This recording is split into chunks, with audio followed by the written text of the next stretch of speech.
Gazette du Togo, une vision sur l'actualité togolaise et sur le monde.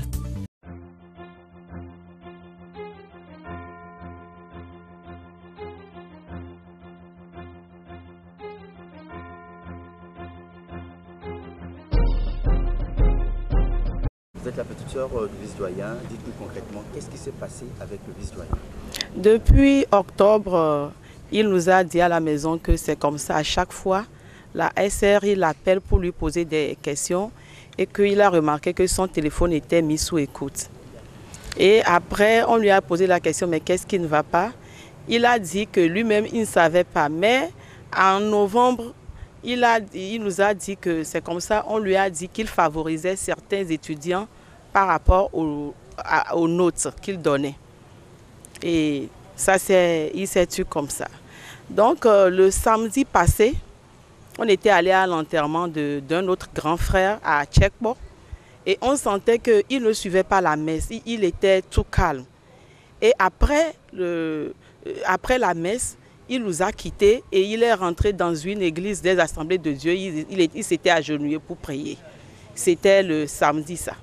Le dimanche, ce qui n'était pas de son habitude, il était aussitôt allé à l'Estao, toujours à l'église pour prier.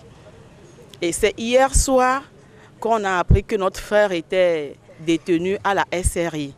Et tous, on était partis à la SRI. On a passé, toute la famille, on a passé la nuit à la SRI. De quoi on accuse notre frère jusqu'à aujourd'hui, on ne sait pas.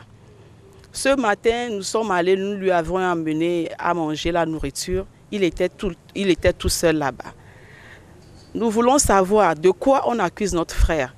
Celui qui porte plainte, nous savons qu'il y a quelqu'un qui tire sur les ficelles. Mon frère, pour ceux qui le connaissent, il n'est pas violent. Il ne boit pas, il ne fume pas, il n'est pas violent. Mais je sais qu'il y a quelqu'un qui tire sur la ficelle. Nous avions essayé de voir certaines autorités de ce pays. Ils nous ont dit clairement, je ne peux pas citer leur nom pour demain, ils nous ont dit que c'est plus sérieux qu'on ne pense. C'est plus sérieux qu'on ne pense. Je voudrais que le parent d'élève en question, qui estime que son enfant a été défavorisé, que ce parent d'élève se prononce et que la famille Iou aille lui présenter ses excuses. Si le président de la République est au courant, qu'il nous suive, qu'il intervienne. La famille Iou Ateba veut connaître celui qui a porté plainte, qui dit que son enfant a été défavorisé et toute la famille Iou ira lui présenter ses excuses. Mon frère n'a rien fait. Je ne pense pas que mon frère ait fait quelque chose. Mais que jusqu'alors que mon frère ne soit pas relâché, je sais que la personne en question veut politiser cette affaire, veut en faire une affaire politique pour qu'on le défère et qu'après, qu'on lui prête d'autres intentions. C'est ce qu'on veut faire à mon frère. Il est le vice-doyen de la faculté de médecine. Je voudrais que mon frère revienne faire son travail en tant que vice-doyen. Celui qui porte plainte, je voudrais que tous les Togolais aujourd'hui le connaissent.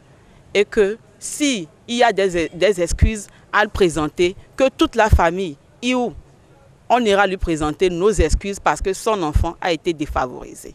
Merci.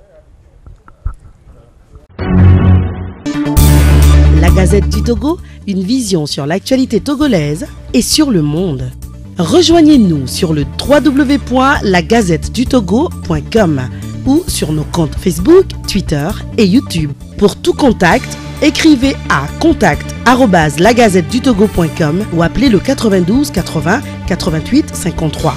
La Gazette du Togo, c'est l'information en continu.